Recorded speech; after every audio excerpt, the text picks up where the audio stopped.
Hello, students. I wanted to speak briefly about our next reading. So, you are going to read a short excerpt of a very long work by Plato called The Republic. Your editor calls Plato's works philosophical essays, which I think is inaccurate because they're dialogues and there's a significant difference. So, Plato wrote 41 dialogues and 13 letters. The editor also claims that Plato's Academy endured for almost 1,000 years because of how greatly Plato's thought was valued. And I think we might question that assertion a little bit. Sometimes people have a difficult time remembering which one of these ancient philosophers was the teacher of the other one. And so there's a useful acronym. If you think of the word SPA arranged vertically, then you get SPA, Socrates, Plato, Aristotle. Socrates is the teacher of Plato. Plato is the teacher of Aristotle. A rhetoric professor that I once listened to said that this thing then kind of gets people thinking that somehow Socrates, Plato, and Aristotle were the most influential people in 5th century, in Athens of 5th century before the current era.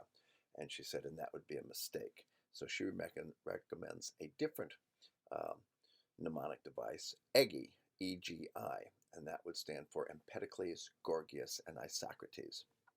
According to her, each of these people was more influential in 5th century BC Athens than were these three people who became so famous and whose thought has endured.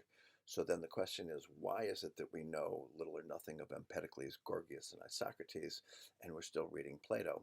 And the answer to that is that a student of Aristotle's was Alexander the Great. And Alexander the Great went on to conquer most of the ancient world. And so what happens is his influence caused Socrates, Plato, and Aristotle to be spread throughout much of the ancient world because of the military victories of Alexander the Great. Now, this section, this allegory, used to be in a section called Mind, but it was moved to a section called Science. And you might think about why this excerpt, which focuses on a few different topics, including the well-ordered society, why would it be grouped with readings about science? It is essentially a resemblance argument.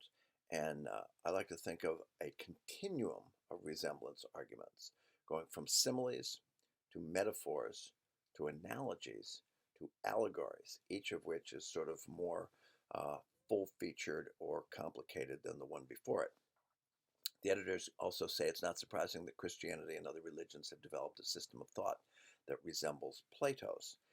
Specifically, St. Thomas Aquinas, who lived from 1225 to 1274, was instrumental in applying both Plato and Aristotle to Christian theology. The benefits of an allegory is that a complex and perhaps unpopular argument can be made easily understood and palatable. But the cost of a resemblance argument is that the resemblance may be only approximate and therefore unconvincing. Resemblance arguments in general are among the most popular and in many cases the most successful, despite the fact that from a strictly logical point of view, they are among the most suspect. The editors say that there's evidence here of Plato's respect for rhetoric, to which I say, ha! Plato is probably more responsible than anyone else for rhetoric getting a bad name. He wrote 2 dialogues about rhetoric. The earlier one, the Gorgias, is the one in which he tries to argue that philosophy is good and rhetoric is bad. Philosophy leads to knowledge. Rhetoric just leads to persuasion and is basically just flattery. In a later dialogue, he took a softer position. In this dialogue, which is actually not much of a dialogue compared to some of his other ones where people are actually engaging with each other sort of with serious thought. In some dialogues, basically, you just get someone who's a yes man saying, yes to whatever Socrates says. So in this dialogue, the speakers are Socrates and Glaucon, both of whom were actual historical figures. Socrates was, among other things, a teacher of Plato. Glaucon was Plato's brother. Scholars refer to Plato's Socrates, and that refers to the idea that the Socrates of the dialogues is different from the historical Socrates. We know a bit about Socrates from multiple sources, including Plato, Xenophon, and the comic playwright Aristophanes. From these multiple sources, scholars have concluded that the Socrates who appears in Plato's early dialogues bears a close relationship to the historical Socrates. But as time passes, The Socrates who appears in the later dialogue says things that the historical Socrates most likely never said or thought because they're inconsistent with things he is reported to have said and thought by multiple other sources. So, the Republic, which is one of the most important dialogues written by Plato, is one of his later works. Some people believe that he actually worked on it for a period of over 10 years.